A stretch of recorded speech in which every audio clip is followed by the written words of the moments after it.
Rajya Sabha TV का ये बेहद ख़ास प्रोग्राम है गुफ्तगू, और गुफ्तगू में आज हैं हमारे साथ आईपीएस ऑफिसर और पर्वतारोही अपर्णा कुमार।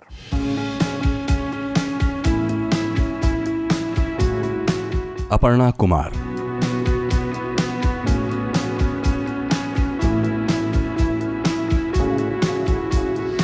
2002 बैच की UP cadre IPS officer Aparna Kumar फिलहाल भारत तिब्बत सीमा पुलिस बल की डीआईजी हैं।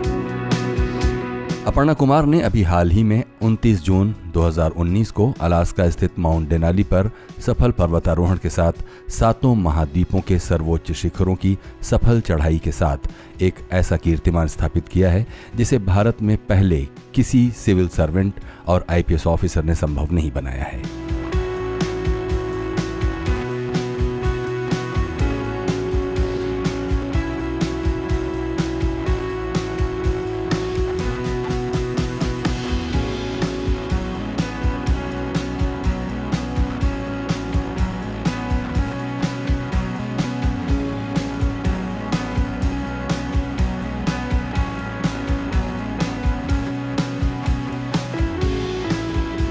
कर्नाटक के शिमोगा में जन्मी अपर्णा कुमार ने जोखिम भरे पर्वतारोहण का लक्ष्य अपने लिए उम्र के उस पड़ाव पर तय किया जब उनके सामने 2 छोटे बच्चों सहित परिवार और काम की जिम्मेदारियां थीं। अपनी लगन, अनुशासन, कड़ी मेहनत और साहस के बल पर अपर्णा कुमार ने महज 5 साल के भीतर 7 महाद्वीपों के सर्वोच्च शिखरों को फतेह करके भारत देश और आईटीबीपी यूपी पुलिस का मान तो बढ़ाया ही है, ये भी सिद्ध किया है कि इंसान अगर ठान ले तो उम्र, नौकरी या महिला होना लक्ष्य के सामने बाधा नहीं होता।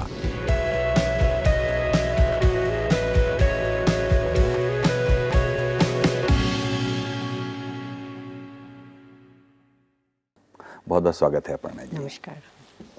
अपर्णा जी, हमको बताइए कि 7 महाद्वीपों की जो सबसे ऊंची पर्वत चोटियां हैं उनको अब आप फतह कर चुकी हैं। इसके लिए तो पहले आपको बहुत बहुत बधाई हो। लेकिन हम जानते हैं कि आप तो कर्नाटक में पैदा हुई, जहाँ कुछ पर्वतों का कोई सिलसिला भी नहीं था। कैसे आपने पर्वतारोहण के बारे में इरादा किया और आखिरकार इस चुनौती भरे काम को अपने हाथों में लिया? कर्नाटक में जहाँ मेरी जन्म हुई है, वहाँ तो मुझे जब स्कूल या कॉलेज की पढ़ाई कर रही थी तो उस समय कोई पर्वतारोहण, क्लाइंबिंग, माउंटेनियरिंग का कभी सपना भी मैंने देखा नहीं है।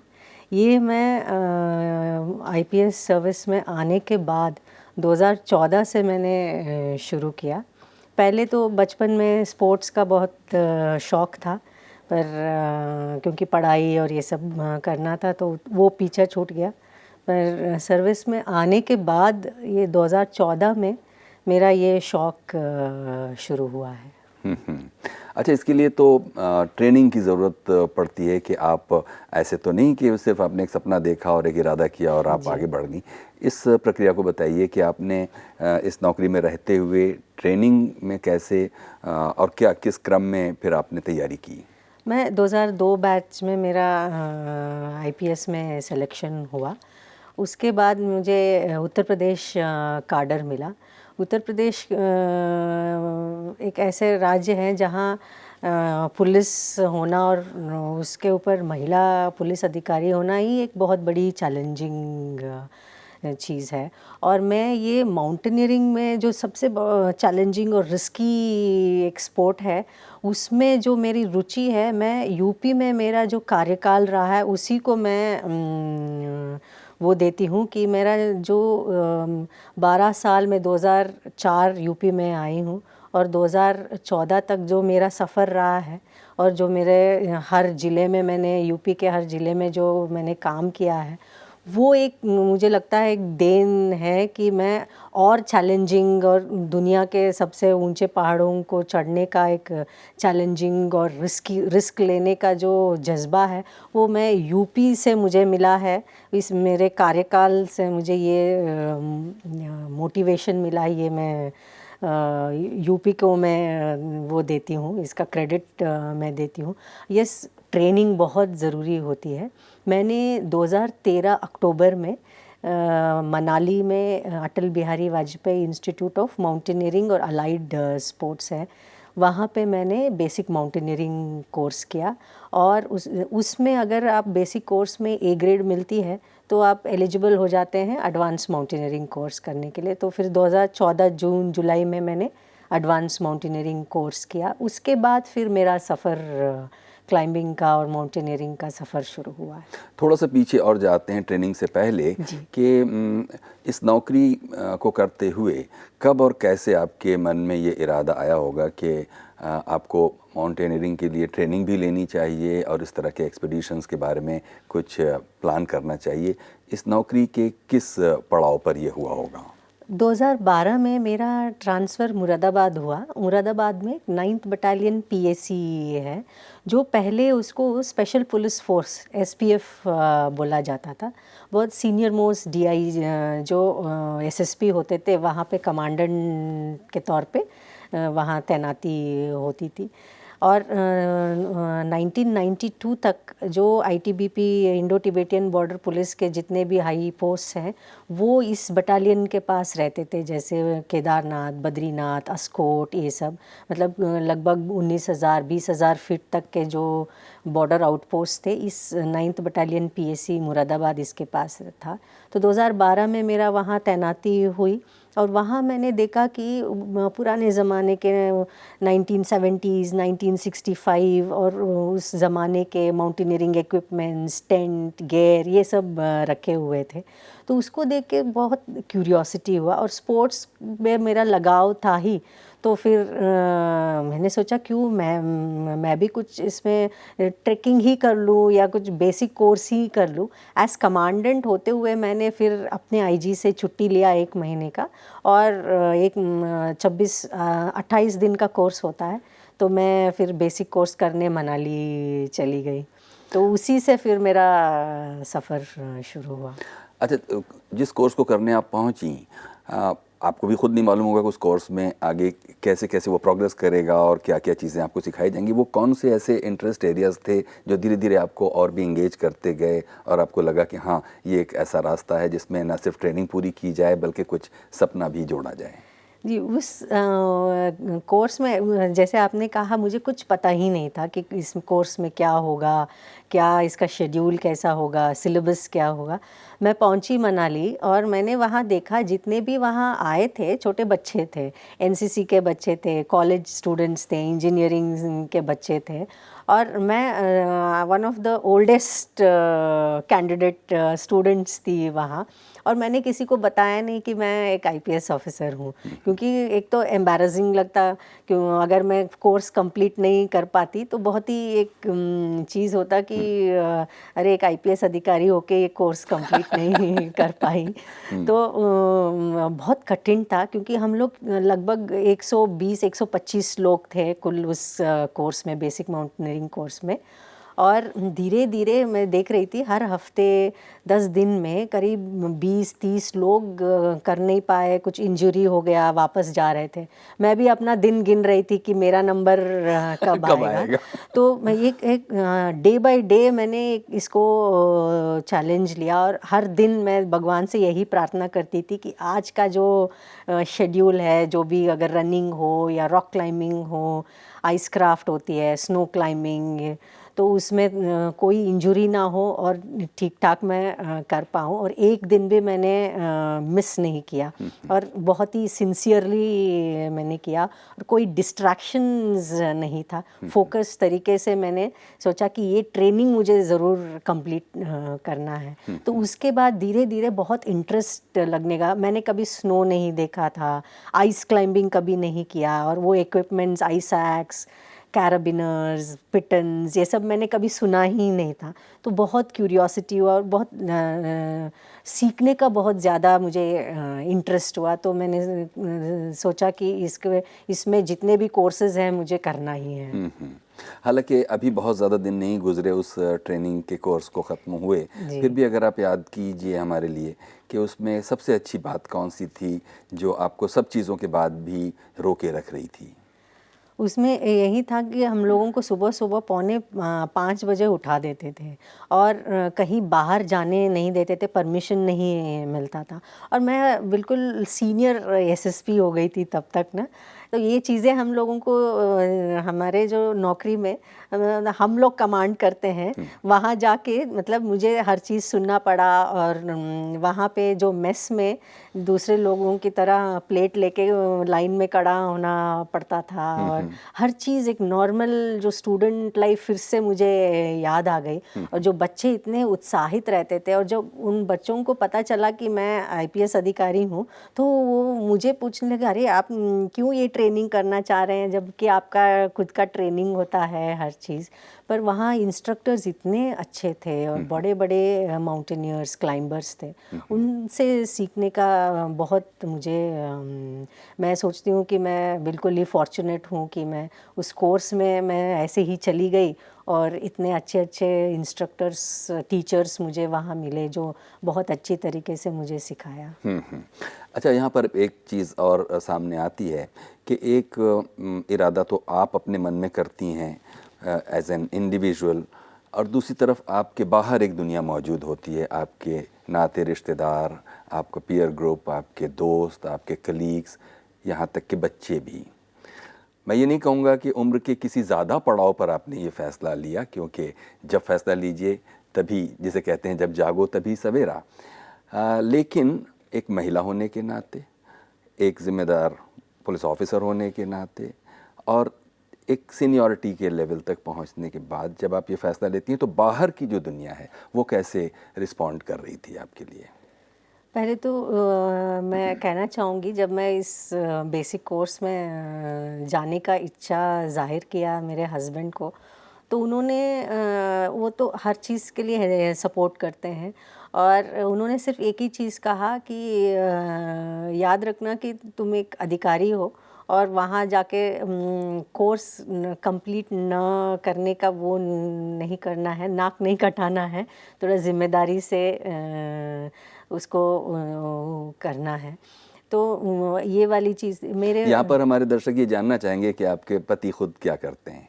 वो एक आईएएस अधिकारी हैं और अभी सहारनपुर में डिवीज़न में कमिश्नर के तौर पे तैनात हैं। तो आप कह रही थी कि उनका तो ये एक एप्रीहेंशन था कि कहीं नाक ना कटे, लेकिन हाँ, फिर क्या हुआ? मेरे मदर को तो ये था कि ये करने जाए, कुछ सीखने जा रहे हैं, मतलब इंजरी ना हो, कुछ हादसा ना हो। सीनियर्स मेरे पुलिस डिपार्टमेंट में हमारे एक आईजी थे, तो उनको काफ़ी थोड़ा अजीब लगा कि छोटे बच्चे हैं और बड़े-बड़े ज़िलों के एसपी हो सकती हैं, ये 1 महीना छुट्टी लेके ये कोर्स करने कैसे जा रही हैं। उनको काफ़ी स्ट्रेंज लगा ये चीज़, पर फिर भी उन्होंने सपोर्ट दिया और छुट्टी के लिए रिकमेंड देके छुट्टी दिलवाया और भेजा कि मतलब विशेज़ करके भेजा।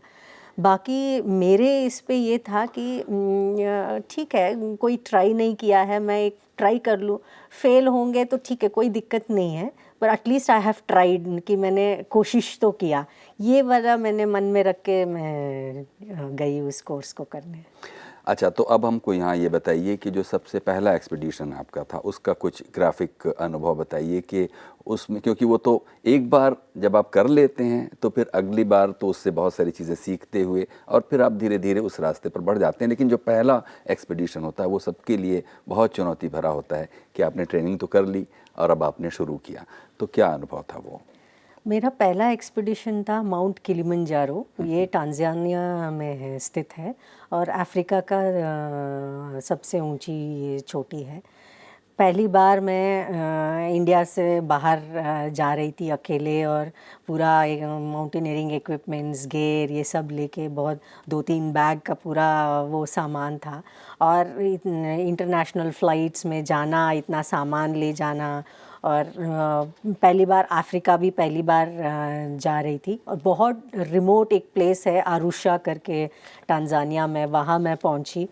वहाँ जब मैं पहुँची कोई आया ही नहीं था मुझे लेने, तो मुझे वो इतना टेंशन हो गया कि मैं कहाँ पहुँच गई, कहीं गलत तो कहीं और नहीं पहुँची। फिर फ़ोन करना पड़ा, फिर कोई आया नहीं। वहाँ एक कोई टैक्सी ड्राइवर था, उसने मुझे मदद करके जिस होटल को मुझे पहुँचना था वहाँ पहुँचाया। फिर हमारे टीम मेंबर्स में करीब 9 लोग थे, अलग अलग दुनिया के अलग अलग देशों से आए थे, अमेरिका, कनाडा, लंदन और बल्गेरिया, स्विट्ज़रलैंड, इन जगहों से आए थे। तो वो अलग अलग देशों के लोगों से मिलके वो कैसे तैयारी करते हैं, वो क्या उनका लाइफस्टाइल क्या है, वो सब बहुत ही अलग दुनिया है।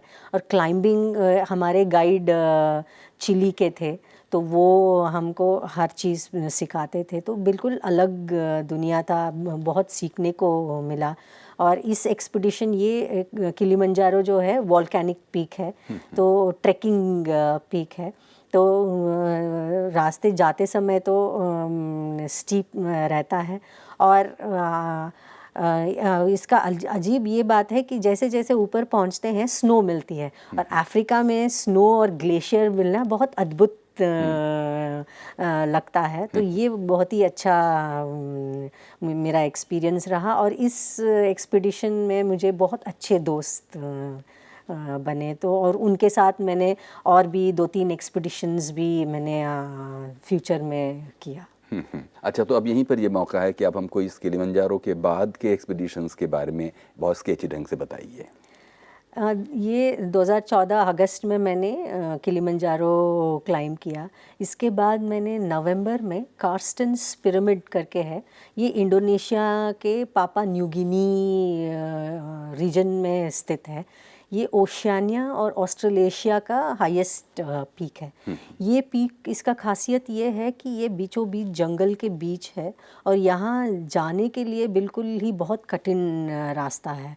और यहाँ बिल्कुल ट्राइबल्स रहते हैं और फॉरेस्ट में, और फॉरेस्ट के बीच हमको ट्रैकिंग करके वहाँ बेस कैंप पहुँचना पड़ता है। और ये जो पीक है बिल्कुल पथरीला है, बिल्कुल रॉक क्लाइंबिंग वाला है। तो ये बहुत ही चैलेंजिंग एक पीक था। और मेरे साथ 2 क्लाइंबर्स थे, ये यूएसए के 2 क्लाइंबर्स थे जो बहुत ही स्ट्रॉन्ग क्लाइंबर्स थे, और हमारे गाइड जो थे वो न्यूजीलैंड के थे। तो हम बेस कैंप इस जंगल के रूट में 6-7 दिन का ट्रैकिंग था, फिर हम पहुँचे।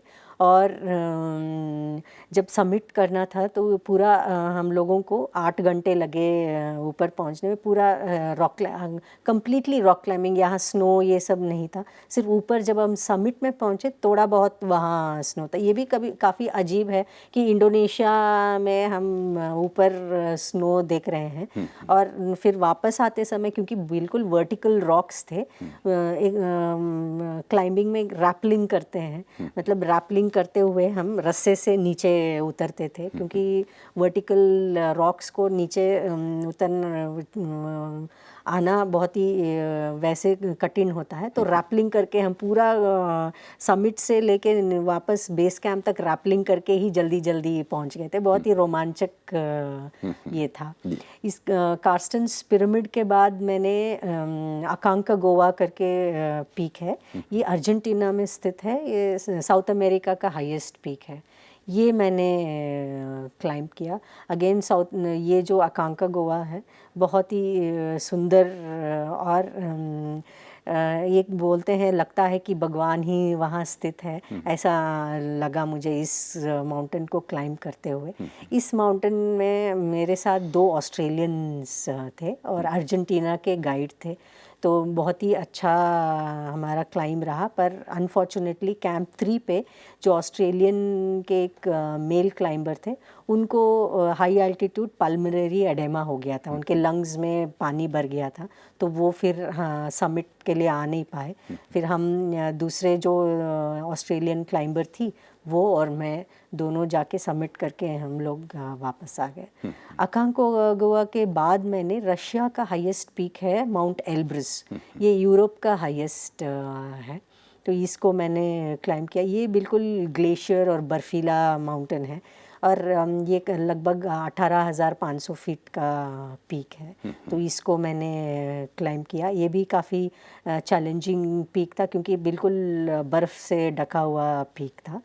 और इसके बाद मैंने विंसन मैसिफ करके है, ये अंटार्कटिका का हाईएस्ट पीक है, तो ये सबसे रोमांचक और सुंदर पीक ये विंसन मैसिफ है क्योंकि ये अंटार्कटिका में है और अंटार्कटिका एक अलग ही कॉन्टिनेंट है और वहाँ पहुँचने में ही इंडिया से 2-3 दिन लगते हैं। मैं पहुँची थी चिली से, फिर जो टिप ऑफ चिली है वहाँ पे एक टाउन है पुंटा अरानस, वहाँ पहुँची और वहाँ से फिर हम अंटार्कटिका गए थे। यूनियन ग्लेशियर बेस कैंप बोलते हैं, वहाँ मैं पहुँची और वहाँ से ये मैंने पीक क्लाइंब किया। ये सब करने के बाद ही मैंने माउंट एवरेस्ट अटेम्प्ट किया।